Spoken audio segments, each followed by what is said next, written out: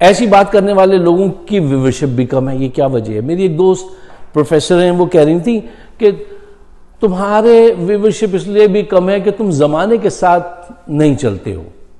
میں نے ان سے کہا خاتون, میں زمانے کے نہیں ضمیر کے ساتھ چلنا زیادہ پسند کرتا ہوں. کچھ ٹاپک ایسے ہیں جو آپ کو بہت ویورشپ دیں گے, بہت لائکس ملیں گے, لیکن میں اس سے زیادہ اہمیت اس بات کو دیتا ہوں کہ جو بات کی جائے وہ ضروری ہو اور لوگوں تک پیغام پہنچایا جائے, اس میں کچھ مواد ہو. اچھا, اب کل کا بیان دیکھ لیجئے آپ. احسن اقبال صاحب نے کہا کہ بہت سارے لوگوں کے گھروں میں ٹائلز کے نیچے اتنے ڈالر جمع ہیں کہ اگر وہ نکال لیے جائیں تو IMF والوں سے نجات مل جائے. اچھا, انہوں نے واضح طور پہ نہیں کہا, اشارہ دیا ہے جرنیلوں کی طرف جن کے گھروں میں اتنے ڈالر موجود ہیں. اگر کسی پولیٹیشین کو کہنا ہوتا تو اس کا نام لے کے کہہ دیتے. ان کی طرف اشارہ کیا ہے, ان کو دھمکایا بھی ہے ساتھ ساتھ کہ اگر تم ہماری دولت کی طرف آئے تو ہم تمہاری دولت کی طرف جائیں گے. احسن اقبال سگنل دے رہے تھے جرنیلوں کو کہ اگر تم نے عمران خان کو ہماری راہ سے نہیں ہٹایا اور اگر ہمارے کرپشن کے ہمارے اکاؤنٹس کی تفصیلات آئیں تو ہم تمہاری بھی بتا دیں گے. یہی انڈرسٹینڈنگ باجوہ اور شہباز شریف میں بھی تھی. وہ چاہتے ہیں اس کو کنٹینیو رکھا جائے. یہ پاکستان کے لیے زہر ہے, زہر ہے, میں آپ کو بتاتا ہوں. دیکھیے, ایسے بیانات پر غور کریں تو خوف آنے لگتا ہے. یہ خوف دراصل ایک قسم کی وارننگ ہوتی ہے. ہم اپنے سدھار کا ہر موقع گنوا دیتے ہیں, لیکن یہ بات ذہن میں رکھیے کہ آخری موقع جو ہوتا ہے وہ بغیر کسی وارننگ کے آ جاتا ہے. جس طرح جو صاحبان بغیر احتیاط کے ہر وقت ایسی غذائیں کھاتے رہتے ہیں دل کو نقصان پہنچانے والی, تو اچانک کسی رات کو ہارٹ اٹیک آ جاتا ہے. مسلسل آپ اگنور کرتے ہیں ایسے سگنلز کو. ہمارا بھی یہی حال ہے. ہمارے جرنیل ہو یا عام عوام ہو, کوئی بھی ہو, ہماری حالت اس انسان کی ہے کہ جس کے پاس الارم کلاک بھی ہو اور وہ سو رہا ہو, صبح اس کو آفس جانا ہو, اور اگر وقت پہ الارم کلاک بج جائے تو وہ کیا کرتا ہے, بجائے اٹھنے کے اس کو پاز کر دیتا ہے. وہ تھوڑی دیر میں پھر بجتا ہے, پھر اس کو پاز کر دیتا ہے. کچھ تو ایسے اٹھتے ہیں کہ وہ غصے میں آ جاتے ہیں, وہ الارم کلاک ہی اٹھا کے باہر پھینک دیتے ہیں کہ چھوڑو اس کو. یہ کیفیت ہے. ہمیں سائن مل رہے ہیں کہ ہم ڈوبنے جا رہے ہیں, لیکن کوئی تیار نہیں اس پہ بات کرنے کو.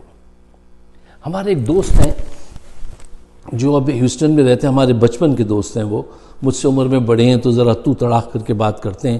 وہ جب اکثر بحث کرتے ہیں اور جب بحث میں ہارنے لگتے ہیں, ڈیبیٹ میں ہارنے لگتے ہیں, تو ان کا کلوزنگ اسٹیٹمنٹ بہت شارپ ہوتا ہے. اور وہ کہتے ہیں تم اچھے آدمی ہو لیکن بہت ضدی ہو, غلط اس میں تم چلے گئے ہو. دیکھو تم کیا سمجھتے ہو, یہ جرنیل جو ہے یہ کشمیر آزاد کرا کے دیں گے, یہ کشمیر آزاد کرانا چاہتے ہیں. نہیں فائق صاحب, یہ لوگ کشمیر آزاد نہیں کرانا چاہتے ہیں, یہ یورپ میں بنگلہ چاہتے ہیں ریٹائرمنٹ کے بعد. اور عوام بھی کہتی ہے کہ بھائی یہ کشمیر کا مسئلہ جو ہے نا اب وہ بھارت کو دے دو, اور ہم بھارت سے دوستی کرنا چاہتے ہیں, ہم بھی وہاں جا کے رنگ پھینکنے والا کھیل جو ہوتا ہے وہ کھیلنا چاہتے ہیں, اور ہیما مالنی اور راکھی ریکھا جو ہیں ان سے ملیں گے اور ہماری دوستی ہونی چاہیے, ہم تھک گئے اس سے. اور ایٹم بم جو ہے وہ بھیا تم سعودی عربیہ کو بھیج دو, تم کس چکر میں ہو. تو میں ان سے کہتا ہوں تمہارے ماں باپ نے اس لیے پاکستان بنایا تھا, اس لیے ہجرت کی تھی کہ تم یہ سب باتیں کہو اور یہ کرو. تو وہ کہتے ہیں ہاں پاکستان اس لیے نہیں بنایا تھا کہ آج جو ہمارا انجام ہے, ہمارے ساتھ کیا ہو رہا ہے, اس لیے پاکستان بنایا تھا. میں نے کہا وہ تو الطاف حسین کی وجہ سے ہو رہا ہے. تو پھر وہ اور چیختے ہیں, کہتے ہیں الطاف حسین تو اب آیا, اس سے پہلے کیا ہوتا رہا ہے. میں نے کہا یار تو قربانی دینی پڑتی ہے ملک کے لیے, تم قربانی دو. تو وہ اور چیخنے لگے, کہیں گے اچھا ہم رہ گئے بس قربانی دینے کے لیے, ہم قربانی دیتے رہے, ہمارے نسلوں نے قربانی, ہم بھی قربانی دیں. اور پھر دو شعر انہوں نے سنائے, وہ کیا تھے کہ تم نے تو دیکھا ہے کانٹوں پہ میرا رقص, تم نے تو دیکھا ہے کانٹوں پہ میرا رقص, تم سے میرا نقش کف پاک کچھ نہیں کہتا، تم سے میرا نقش کف پاک کچھ نہیں کہتا، مجھ سے تو وہ کہتا ہے کہ کہہ کے جو ہے سچ، تم بھی تو کہو تم سے خدا کچھ نہیں کہتا، تم کب قربانی دو گے؟ لاجواب کرنے کی کوشش کرتے ہیں، میں ان کو سمجھاتا ہوں، لیکن ایک نفسیاتی کیفیت پوری قوم کی ہے۔ پھر وہ اور چیختے ہیں، کہتے ہیں دیکھو یہ قوم محسنوں کو مار دیتی ہے جن کی تم وکالت کرتے ہو دن رات، بھٹو کو انہوں نے مار دیا، لیاقت علی خان کو انہوں نے قتل کرا دیا، فاطمہ جناح کو انہوں نے قتل کیا، قدیر خان کو انہوں نے نظر بند کیا، اب یہ عمران خان کو قتل کر دیں گے، کیا میں جھوٹ بول رہا ہوں؟ ان کی باتیں غلط ہیں لیکن قابل غور ضرور ہیں، اور اس میں سے بھی کچھ سیکھا جا سکتا ہے۔ لوک دیکھیے، ان کے اینگر کا ذرا تجزیہ کیجئے، یہ ہے کیا؟ کچھ حقیقت ہے، کچھ جذباتی پن ہے۔ دیکھیے، یہ 5th جنریشن وار کا اثر ہے ان کے دماغ پر۔ جو اجیت ڈوئل نے کہا تھا کہ ہم پاکستان سے سرحد پہ نہیں لڑیں گے، ہم اس کے گھر میں گھس کر اس کو اتنا کمزور کر دیں گے کہ وہ سرحد تک آ ہی نہ سکے۔ معیشت تباہ کر دی، ذہن تباہ کر دیے، ہر آدمی ایگزٹ ڈھونڈتا ہے کہ کوئی رستہ ملے وہ باہر بھاگ جائے۔ دیکھیے، 5th جنریشن وار کا اثر پاکستان کے ہر شعبے میں نظر آ رہا ہے۔ یہ ان کی 7 مہینے کی حکومت کے دوران 8 لاکھ لوگ ملک چھوڑ کے باہر بھاگ گئے۔ جن کے پاس پیسہ تھا انہوں نے جا کے انویسٹ کیا باہر، جس کے پاس ڈگری تھی وہ کسی اور طرف چلا گیا۔ ہر شخص ایگزٹ ڈھونڈتا ہے۔ نظریہ پاکستان سے محبت ہر شخص کی جو ہے وہ کمزور سے کمزور تر ہوتی جا رہی ہے۔ یہ ہے 5th جنریشن وار کا اثر، اور اس کا مقابلہ ہم کیوں نہیں کرتے؟ مقابلہ کرنا چاہیے نا۔ اور جو ہمارے جیسے کچھ لوگ ہیں جو مقابلہ کرتے ہیں تو لوگ ان سے کہہ دیتے ہیں آپ زمانے کے ساتھ نہیں چل رہے۔ زمانے کے ساتھ نہیں، ضمیر کے ساتھ چلیے، اور تیز قدموں سے چلیے، اور تصادم سے بچیے۔ یہ صحیح ہماری اسٹریٹجی ہونی چاہیے۔ دیکھیے، آج صاحبوں کسی قوم کو آپ گھوڑے پہ آ کے بیٹھ کے توپ چلا کے جہازوں سے حملہ کر کے تباہ نہیں کرتے۔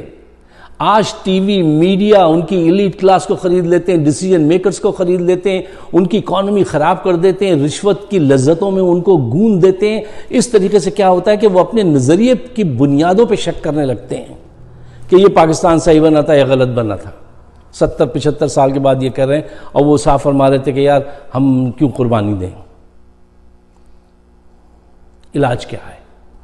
علاج یہ ہے کہ ہمیں اس بات کو سمجھنا چاہیے کہ 5th جنریشن وار کیا ہے، دماغوں پہ کیسے حملہ آور ہوئے ہیں، اور اس کا کتنا بڑا نقصان ہم سہ رہے ہیں، اور اپنا کردار ادا کرنا چاہیے۔ جہاں پہ بھی ہیں، جو بھی آپ کی حیثیت ہے، چھوٹی ہو یا بڑی ہو، اپنا کردار پورا ادا کیجیے۔ آپ کے پاس اس وقت ایک ایسی قیادت ہے، ان حالات میں اکثر قیادت چاہیے ہوتی ہے، بہت ہی اسٹرانگ مین، اور وہ آپ کے پاس موجود ہے جس کو آپ کی ایجنسیز قتل کرانا چاہتی ہیں۔ اس کا ساتھ دیجیے۔ فوج کے اندر اتنی دراڑیں پڑ چکی ہیں، میں یہ باتیں اچھی نہیں ہوتی کہ ہم کھل کے اتنی زیادہ اپنی فوج کے متعلق باتیں کریں، پردہ رکھنا چاہیے، لیکن اتنے گروپس بن چکے ہیں اور اتنے بے چین ہیں، جو ان کے ینگ آفیسر ہیں اتنے بے چین ہیں کہ کسی وقت بھی انہوں نے فوج کو بھی اندر سے توڑ دیا ہے۔ آپ کے دشمنوں نے فوج کے اندر سے ڈویژن پیدا کر دی ہیں، اور یہ بہت پختہ ڈویژنز ہیں۔ اس کا ریئیکشن کس وقت سامنے آ جائے یہ کوئی نہیں کہہ سکتا۔ کیوں؟ مایوسی وہاں آ چکی ہے، اور حقیقت کمیونیکیشن اتنا بڑا ایرا میں بہت بڑے ریولوشنری دور میں ہم آ گئے ہیں۔ ایک تو 1800 میں آیا تھا، وہ جب وہ پرنٹنگ پریس جرمنی میں گٹنبرگ میں جب بنا تھا تو ایک ریولوشن آیا تھا، ایک ریولوشن یہ آیا ہے، اور اس میں ہم اتنا کمیونیکیشن ہے کہ فوج کے اندر بھی سب کو سب خبر ہے کون کیا کر رہا ہے۔ فوج کے اندر بہت بڑے گروپس بن چکے ہیں، فوج کو اندر سے انہوں نے ڈیوائیڈ کر دیا ہے۔ جو ہماری ایک قوت تھی جس پہ ہمیں ناز تھا اس کو بھی خراب کر دیا۔ آخری بات دیکھیے، ہم جو بننا چاہتے تھے وہ تو ہم نہیں بن سکے، ٹھیک ہے نا. لیکن آج بھی پاسبلٹیز موجود ہیں, ان کو پہچانیے اور اس سے ان کا استعمال کیجیے. عمران خان کی قیادت بہت زبردست پاسبلٹی ہے. آج اگر جرنیل سچے دل سے پاکستان کی خاطر, اسلام کی خاطر, اللہ کی خوشنودی کے لیے ایک ساتھ مل کے 10 سال تک جم کے بیٹنگ کریں تو ہم اس دلدل سے نکل سکتے ہیں. دنیا کو اقبال کا وہ تھا نا, توحید کے نعروں سے دنیا کو ہلا دیں گے, ہم وہی بچپن والی بات جو ہے اس کو پکا کر کے دکھا سکتے ہیں. لیکن دونوں کو ایک ہونا ہوگا. اس کو قتل مت کرائیے, اس کے ساتھ مل کر کام کیجیے. ظاہری حالات کتنے بھی مایوس کن ہوں, ان کو دل میں جگہ مت دیجیے. دیکھیے تاریخ گواہ ہے کہ قوموں کی زندگی میں وہی قومیں آگے بڑھتی ہیں جو ایسا نہیں ہوتا وہ قومیں آگے بڑھ گئی جن کو کوئی مسئلہ ہی نہیں درپیش آیا ہے. نہیں, وہ قومیں جو مسئلہ درپیش آنے کے بعد اس کو حل کرتی ہیں, حل کرنا پڑتا ہے, اور وہ آگے نکل جاتی ہیں, وہ گیو اپ نہیں کرتی. اور ہمیں تو قرآن یہ کہتا ہے گیو اپ مت کرو, مایوسی کفر ہے. میرے خیالات سے اگر آپ اتفاق کرتے ہیں تو برائے مہربانی, میرے اپنے لیے نہیں, ہمارا آپ کا تو وقت پورا ہو گیا ہے, کبھی بھی بیل بج جائے گی. پاکستان کے بہتر مستقبل کے لیے اس کو شیئر ضرور کیجئے گا, اور مجھے اپنے خیالات سے ضرور نوازیے گا. آپ سب کا بہت بہت شکریہ. ہمارا چینل ہے فائق صدیقی شو, اگر آپ سبسکرائب کریں تو بڑی عنایت ہوگی. شکریہ. خدا حافظ.